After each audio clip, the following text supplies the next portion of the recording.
We are once again in the familiar theatre of Russian hesitation. Sergei Lavrov, the ever-smooth-tongued courtier of a brutal court, the Tariq Aziz of the Kremlin, has announced that there will be no Putin-Zelensky meeting until there is a ready agenda. What he means by this in plain speech is that Moscow has cold feet.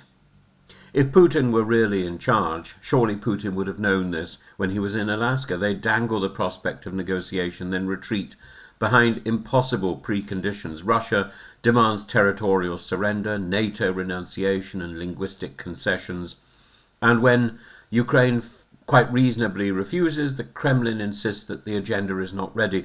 In truth, they're not preparing for peace, but for some sort of prolonged dithering. And while the Kremlin's diplomats speak the language of delay, Russia's soldiers speak the language of atrocity. Consider Ivan Oklopkov, a convict recruited into the notorious Somalia battalion who openly confessed a couple of days ago to murdering 5 Ukrainian prisoners of war near Avdiivka. He even justified it in that ghastly logic of cruelty. What do you mean? This is war. There's no such thing as easy or hard. You have to do it. Either you or them. No, this is not war. This is execution. Or that is execution. That is murder. And the fact that he can boast of it to journalists without shame shows just how far the corrosion of evil has spread within Russian ranks. We see here 2 Russias, but they are one and the same. The Russia of Lavrov, cloaked in diplomatic evasion, pretending that peace is always just around the corner, just over the horizon, if only the paperwork were in order. And the Russia of Oklopkov, where prisoners are gunned down in gardens and murder is spoken of with the casual nihilism of a man who believes his government will never hold him to account.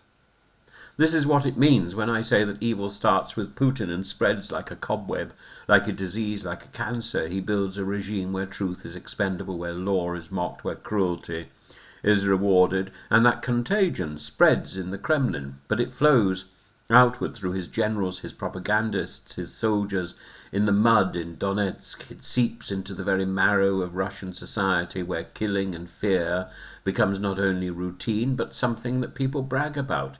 This is why one must talk of summits with such skepticism, for a summit presumes 2 sides searching for compromise, yet compromise is alien to Putin's system, just as humanity is alien to the Oklopkovs of his army. There is a kind of moral symmetry here. The diplomacy of delay mirrors the battlefield murder.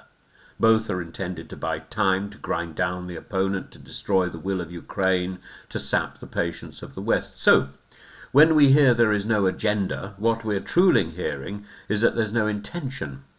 And when we hear of prisoners executed in gardens, we are reminded that the Russian war effort is not only a military campaign, but a moral collapse. It's not simply that Russia doesn't want peace, it's that Russia cannot sustain peace without first dismantling the system of cruelty that Putin has built. Until then, negotiations are posture, and atrocities are the reality.